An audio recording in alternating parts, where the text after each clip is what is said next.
সকালবেলায় প্রতিটা সংসারেই কম বেশি তাড়াহুড়ো থাকে, আর তার সঙ্গে যদি থাকে ছোটো বাচ্চা তাহলে তার কোনো কথাই না।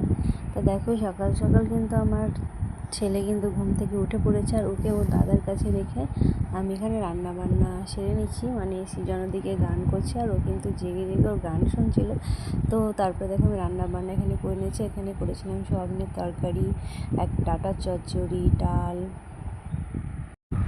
আর করছিলাম এখানে আমের চাটনি, আর হয়েছিল শাক। এই রান্নাবান্নাগুলো মানে কি বলবো, খুব তাড়াহুড়ো করেই কিন্তু রান্না সারতে হয়, কারণ কখন যে কান্নাকাটি শুরু করে দেবে তার তো কোনো ঠিক নেই। তারপরে কিন্তু গান শুনতে শুনতে যখন ঘুমিয়ে গেছিলো, তো আমি ওকে ভালোভাবে শুইয়ে দিলাম। তারপরে আমি কাজ সেরে নিলাম। কাজটা সেরে দুপুরবেলা তারপরে ওর সাথে তো সময় কাটাতেই হয়। আর আমার কাজ করার সময়টুকু ও বেশিরভাগ ঘুমিয়ে থাকে, আর আমার কাজ করা হয়ে গেলে কিন্তু ও জেগেই থাকে। তখন ওর সাথে এই যে আমরা মা ছেলেতে এখানে গান করছিলাম।